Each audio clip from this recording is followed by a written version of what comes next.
To a Shoshone woman, accustomed to the orderly, quiet life of an Indian village, the sprawling cities of the whites seemed to be the embodiment of insanity, at odds with the way of nature and the great medicine.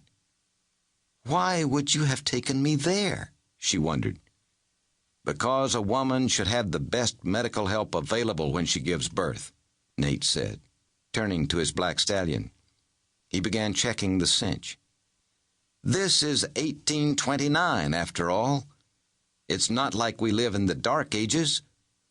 A modern doctor would make sure everything came out just fine." Winona grinned. "Everything will come out just fine without a doctor. Women have been having babies since the dawn of time, and human beings have not died out yet." Nate glanced at her. "I wish you would take this seriously. You don't know how worried I am." "Yes, I do," Winona assured him. "And I know you worry because you love me." She felt the baby kick and beamed. "But you worry too much, husband." Finishing with the cinch, Nate walked into the cabin. He knew better than to debate the issue.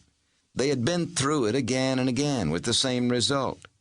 She simply refused to become in the least bit anxious about the birth. Fine and dandy, he reflected. At least he'd been able to talk her into visiting her relatives at a Shoshone village far to the north, where there would be other women who could lend a hand just in case something did go wrong. Although, when he thought about it, she had agreed a bit too readily, as if she had wanted to visit her kin all along and was merely using his anxiety as an excuse to go. How typical, he thought. Women were the most devious creatures on God's green earth. They always got their way, no matter what their men might prefer. Why was that? Why did men always fall for feminine ploys? It certainly couldn't be because the men weren't as smart. He retrieved his Hawken from the large table on which he had placed it an hour earlier after loading it. The feel of the heavy rifle snug against his palm heartened him slightly.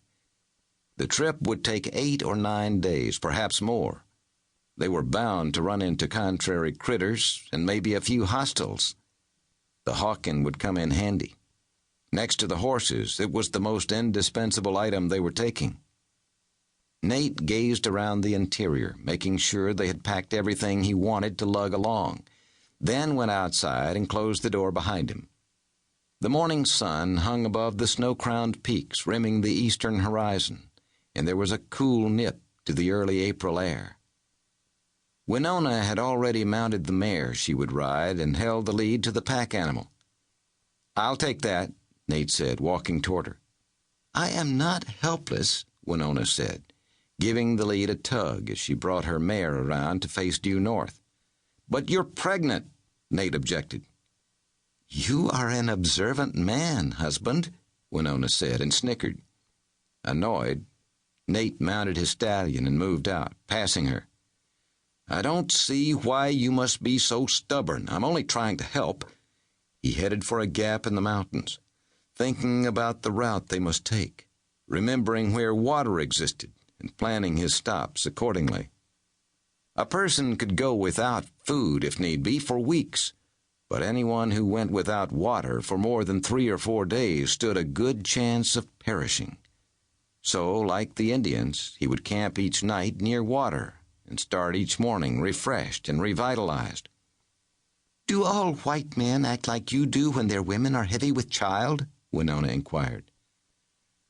"Most, I guess," Nate said, wondering what she was leading up to. "Why?" "I would expect it." Nate glanced over his shoulder. "Oh?" "From the stories you have told me, and those I heard when I was younger. I know white men treat their women very strangely. You treat them like dolls." "Dolls?" "Yes," Winona said in her precise English. She had spent months mastering the language, and now she took great pride in pronouncing every word distinctly. "Among my people, it is a custom for mothers and other relatives to make dolls for the little girls to play with. I had